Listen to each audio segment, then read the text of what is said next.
The live TV, सच सबसे आगे। Hello दोस्तों, मेरा नाम राशिद जहीर और आप देख रहे थे लाइव टीवी। बाबा रामदेव जिनका काम था सत्संग के द्वारा योग के बारे में बात करना, सत्संग करना, लेकिन जब अपना काम छोड़कर वो एलोपैथ पर हमलावर हुए तो सुप्रीम कोर्ट ने उनको बता दिया कि आपकी पेशी यहाँ पर है।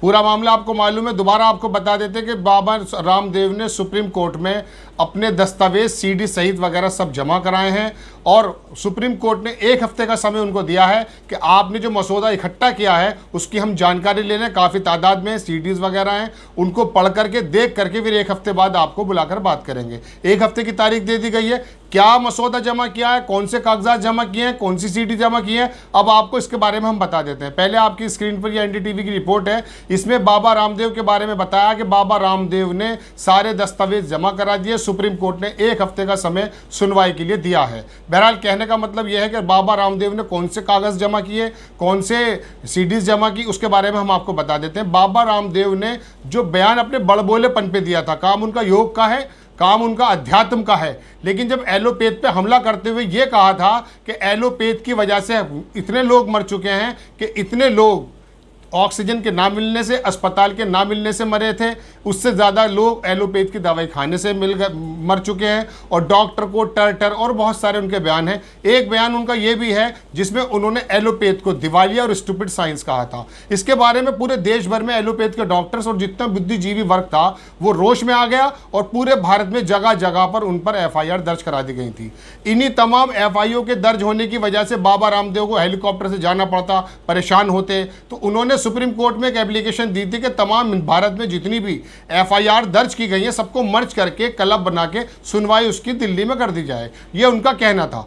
उसी के जवाब में सुप्रीम कोर्ट ने उनके जो वकील है मुकुल रोहतगी, आपने नाम सुना है, भारत सरकार की तरफ से कई बार वो आपने सुना होगा मुकुल रोहतगी का नाम, बात करते हैं वो बहरहाल दूसरा चैप्टर हो जाएगा, लेकिन सुन लीजिए। मुकुल रोहतगी वकील हैं बाबा रामदेव के। उनसे सुप्रीम कोर्ट ने कहा कि पहले आप तमाम दस्तावेज और तमाम सीडीज़ जमा कर दीजिए, उसको देखने के बाद हम आपको बताएंगे कि आपकी तमाम जो FIRs हैं जो भारत के विभिन्न हिस्सों में हुई हैं वो एक साथ की जाए या उसका क्या रिजल्ट निकलेगा। बहरहाल बाबा ने वो तमाम दस्तावेज, तमाम सीडी इकट्ठी कर दी है। लेकिन अब आपको बात रोक करके मैं सिर्फ 50 सेकंड की आपको एक वीडियो दिखाने की कोशिश करूंगा कि बाबा ने कहा क्या था। आप पहले ये सुन लीजिए, उसके बाद फिर मैं आपको बताता हूं कि बाबा ने इस मैसेज में क्या कहा, इस व्हाट्सएप के मैसेज में क्या कहा और उनका फिर जवाब क्या आया और स्वास्थ्य मंत्री का क्या रिप्लाई। पहले आप ये थोड़ा वीडियो देख लीजिए, सिर्फ 50 सेकंड का वीडियो, पहले आप ये देख लें। एलोपैथी एक ऐसी स्टूपिड और दिवालिया साइंस है कि पहले क्लोरोक्विन फेल हुई, फिर रेमडेसिविर फेल हो गई। तो अब आपने ये वीडियो देखा। इस वीडियो में बाबा रामदेव नो डाउट एक मैसेज ही पढ़ रहे हैं किसी राकेश जी का, जिसके बारे में राकेश ने ये कहा है कि ये जो एलोपैथ साइंस है, एलोपैथी जो है ये एक बेसिकली दिवालिया साइंस है, स्टूपिड है साइंस है। ये राकेश कोई हैं, उनके मित्र होंगे या कोई जान पहचान के होंगे।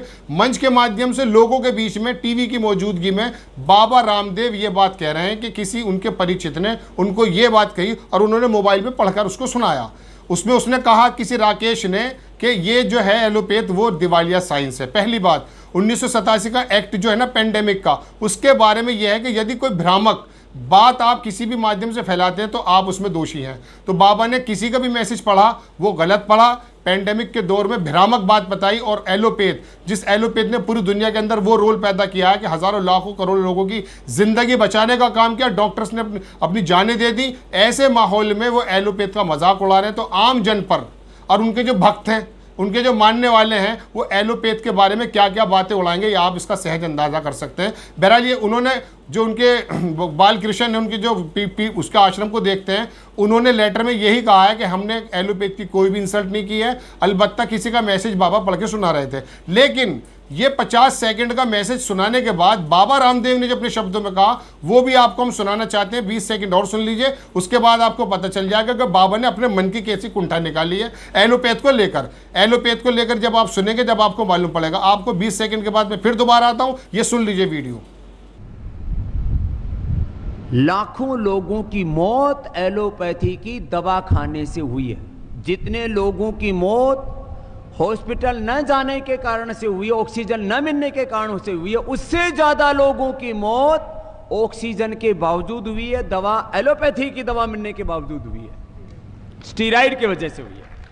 ये कोई ताली बजाने की बात नहीं है, एक वैसी बात बता रहा हूं। ये पीड़ा की बात है कि लोग समझ ही नहीं रहे करे क्या।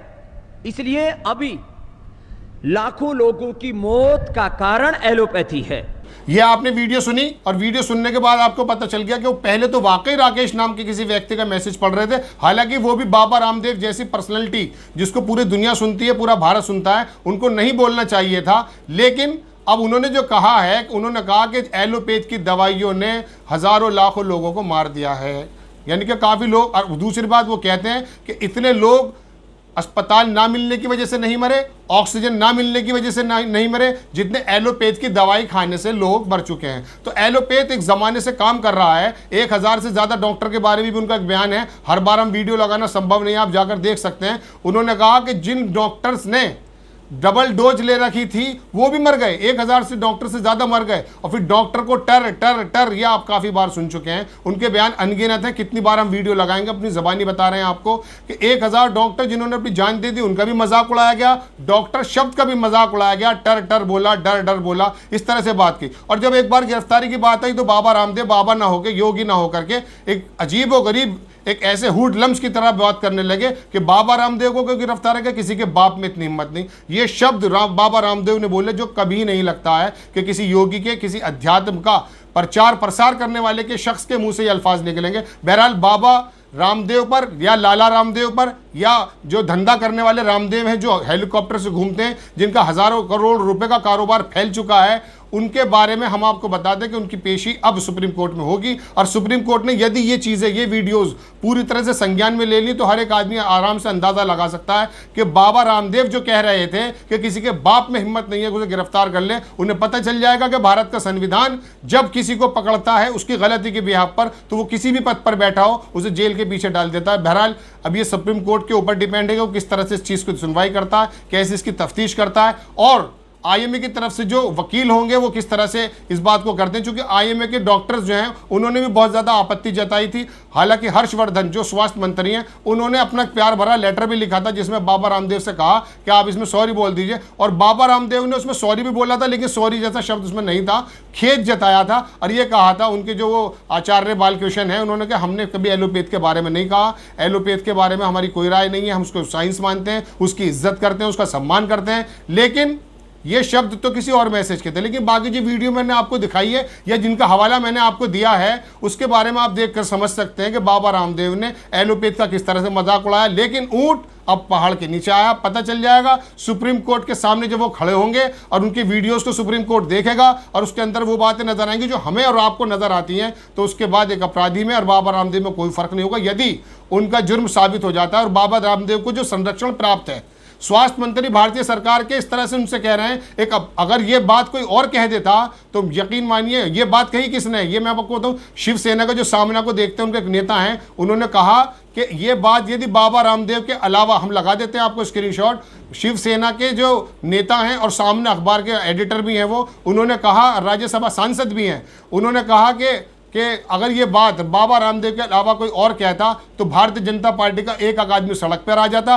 अगर बाबा रामदेव जी ने जो बात की है वो किसी और ने की होती, किसी अपोजिशन पार्टी के संदर्भ में किसी नेता ने, तो अब तक बीजेपी ने सड़क पर उतरकर चक्का जाम किया। और डॉक्टर की शहादतों को, ये मैं अपनी बात तरफ से कह रहा हूँ, डॉक्टर की शहादत का हवा काटता, हजारों डॉक्टर मर गए, हजारों लोगों ने अपनी कुर्बानी दे दी, पूरा एलोपैथ जगत अपनी तन मन धन से लग चुका था। और उसके बाद ये हुआ है कि बाबा रामदेव ने उनका उपहास उड़ाया सिर्फ अपनी कोरोनिल की वजह से।